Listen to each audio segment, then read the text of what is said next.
Welcome to episode 42 of Pink's Picks, Recommendations from a Retired English Teacher. Can you remember the last time you read a novel that evoked tears? I certainly couldn't until this week's pick, Ask Again, Yes. Author Mary Beth Keane first introduces us to rookie cops Francis Gleeson and Brian Stanhope, partners in the South Bronx in 1973. Though their career trajectories lead them to different precincts, they wind up as next-door neighbors raising their kids in the suburbs until tragedy forces one of the families to move away. For over 40 years, we follow the Stanhopes and the Gleesons through triumphs and travails as they test the strength of love and learn the power of forgiveness. Keane is a masterful storyteller and an exceptional writer. Her shifting, omniscient narration and seamless scene transitions make the 388 pages a swift, propulsive, and dare I say, too short read. I love her cultural allusions and references, coming of age in that era myself, particularly the 1970s. Led Zeppelin, Vietnam, the Brady Bunch. I love her clever literary allusions. For example, it was a tragedy, clearly from her view, that she'd left one life and ended up in another. A path had diverged in a wood, and she chose the one she'd regret forever.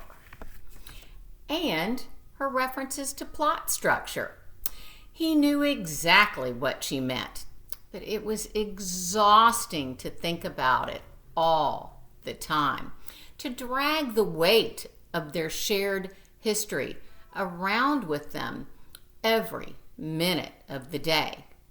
She thought about their wedding day as a conclusion to something, where he thought about it as a beginning. Rising action versus falling action. They were reading different books. I love her similes and metaphors.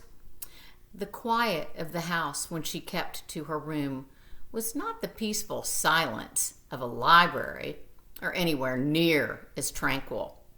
It was more like the held breath interlude between when a button gets pushed and the bomb either detonates or is diffused. And over the years, whenever he remembered something that she didn't, her response was always to tell him he had it wrong, that she wasn't there, that he was thinking of someone else. That is, until he eventually coached her back into the place she'd boarded up. You were wearing this or that. It was your frisbee. It was my Ouija board. They both learned that a memory is a fact that's been dyed and trimmed and rinsed so many times that it comes out looking almost unrecognizable to anyone else who was there. I actually love this cover too. When I bought the book, I thought this background was just a random pattern. In fact, it is symbolically an aerial photo of a neighborhood. Maureen Corrigan of NPR's Fresh Air calls Ask Again Yes modestly magnificent. One of the most unpretentiously profound books she'd read in a long time. I call it an A.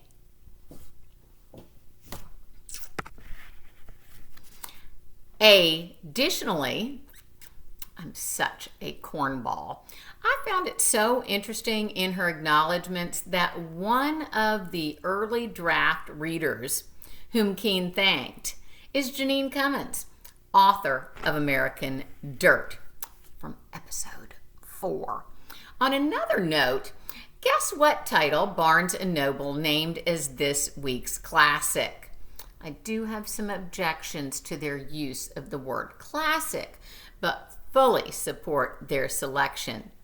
Hint, episode 22, Dum Diddy Dum, Patricia Highsmith's The Talented Mr. Ripley. Next time, I will be discussing the psychological drama, The Silent Patient. Until then, stay safe, be healthy, and do your homework. Bye-bye.